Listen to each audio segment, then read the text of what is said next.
ब्यास या क्या बात है, क्या बात है। सुन पगली रे हाय पागल कहेला जमाना। सुन पगली रे हाय पागल कहेला जमाना। लगता जहरी खाइबे असही ही मरी जाइबे। लोगवा के सुनी सुनताना लगता जहर खाई असही मार जाई। लोगवा के सुनी सुनताना सुन पगली रे पागल कहेला जमाना। सुन पगली रे पागल कहेला जमाना। सुन पगली रे पागल कहेला जमाना। सुन पगली रे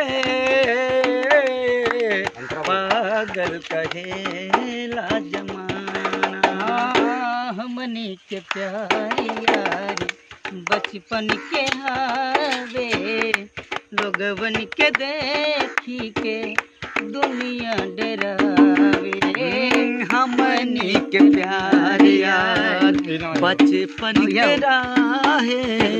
लोगवन के देखी के दुनिया डराए। लगता कि जिंदगी बिताइबे।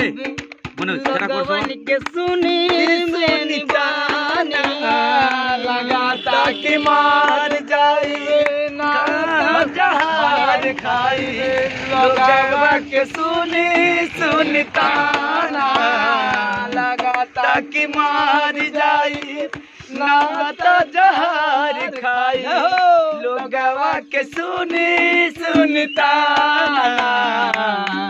सुन पगली रे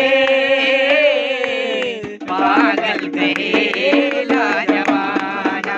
सुन पगली रे हाय पागल कहेला जमाना। सुन पगली रे हाय पागल कहेला जमाना। सुन पगली रे पागल कहेला जमाना। नमस्ते प्रणाम भैया, मैं एक्टर चौधरी और हमार पूरा टीम बा जौन कीर्तन मंडली रमार जागरण खातिर सबके हुआ। ये हमार नगेंद्र भैया, बड़ भाई नगेंद्र भैया, बड़ भाई उमेश भाई और हमार हमना भाई हमार गांव जलवा बुजुर्ग क्षेत्र लक्ष्मीपुर जिला महाराजगंज जनपद नौतनवा थाना कुरही पोस्ट भगीरथपुर चौधरी। हमन के ज्यादा कि उम्मीद कर दी कि लाइक सब्सक्राइब शेयर जरूर वीडियो करबा। जय हिंद, जय भारत, जय वंदे मातरम। बंद कर।